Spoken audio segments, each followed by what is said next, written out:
Guys, welcome back. This is curious Lasu. അപ്പം yes guys, നമ്മൾ discharge ആവുകയാണ്. ഇന്നിപ്പം വെള്ളിയാഴ്ച 14-ാം തീയതി. അപ്പം നാളെ 15-ാം തീയതി, നാളെ ഒരു യൂണിവേഴ്സിറ്റി എക്സാംസ് ഉണ്ട്. അപ്പം ഞാൻ മോർണിംഗ് ഇവിടെ നിന്ന് ഡിസ്ചാർജ് ആവണതിന് മുന്നേ വേറെ പോയി എഴുതും, തിരിച്ചു വരുന്നു, പിന്നെ ഡോക്ടറിനെ വന്നിട്ട് ഡിസ്ചാർജ് ആവുന്നു. അതാണ് നാളത്തെ നമ്മളെ പരിപാടി. എക്സാം എന്ന് പറയുമ്പം അത് വലിയ കുഴപ്പമൊന്നുമില്ല. Micro processors and micro controllers, അതാ അത്യാവശ്യം നോക്കിയിട്ടുണ്ട്.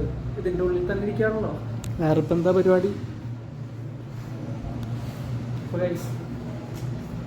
ഇവിടെ ഹോസ്പിറ്റൽ എന്ന് പറഞ്ഞാൽ റൂം ബേസിക് റൂമാണ്, ബട്ട് ചികിത്സ ഗുഡാണ്.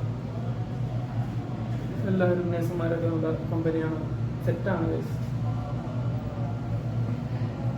ഹെൽത്തി ആയി ഗൈസ്.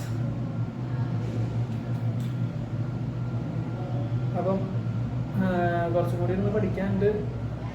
അപ്പം നാളെ ഞാൻ ബ്ലോഗ് സെറ്റാക്കാം.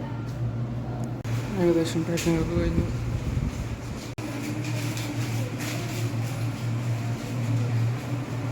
അപ്പോൾ വെക്കേറ്റ് ചെയ്യണം. വെക്കേറ്റ് അല്ല, ഡിസ്ചാർജ്.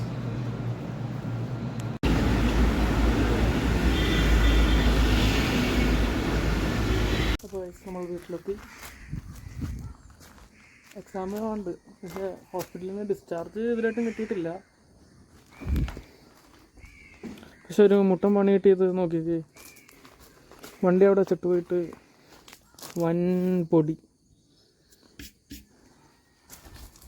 ആകെ മാറാൻ പറ്റില്ല. 2 ദിവസം എടുത്തില്ല, അത്രേ ഉള്ളൂ. ഇതുമാത്രം പൊടിയാണ്. പിന്നെ വേറൊരു പണി കിട്ടിയത് ഈ സൈഡ് കണ്ടോ, ഇതൊക്കെ എന്തോ തിരിഞ്ഞു പോയ മാതിരി. ഇവിടുന്ന് ഇങ്ങനെ ഇരുന്ന സാധനം ഇങ്ങനെയായി. അത് അവിടെ മാത്രം എന്താ സംഭവിച്ചത് ഒരു പിടുത്തമില്ല. ഇതൊക്കെ കുഴപ്പമില്ല. ഇതാണെങ്കിൽ ഞാൻ അങ്ങോട്ട് തള്ളാൻ നോക്കിയിട്ട് വൺ ടൈറ്റും. തൽക്കാലം അഡ്ജസ്റ്റ് ചെയ്യാം.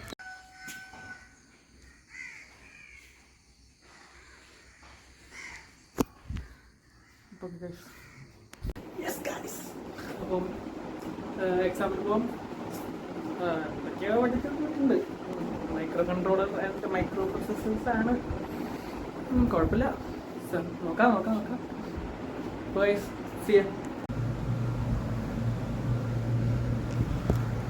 ഓ ഗൈസ്, 26,000 രൂപ കൊടുത്ത് 1 വീക്ക്. സൂക്ഷിച്ചൊക്കെ നടക്കുക. ഈ ഹെൽത്ത്. ഡിസ്ചാർജൊക്കെ കഴിഞ്ഞ് വീട്ടിലെത്തി. ഇപ്പം മരുന്നൊക്കെ കഴിക്കാൻ വീട്ടിലോട് തന്നിട്ടുണ്ട്. അങ്ങനെ പോകണം. ഇനിയിപ്പം അടുത്ത പരീക്ഷ അടുത്ത ബുധനാഴ്ച. അപ്പം ഈ വ്ലോഗ് നാളെ സൺഡേ ഇടുന്നതായിരിക്കും. ചെയ്യാം.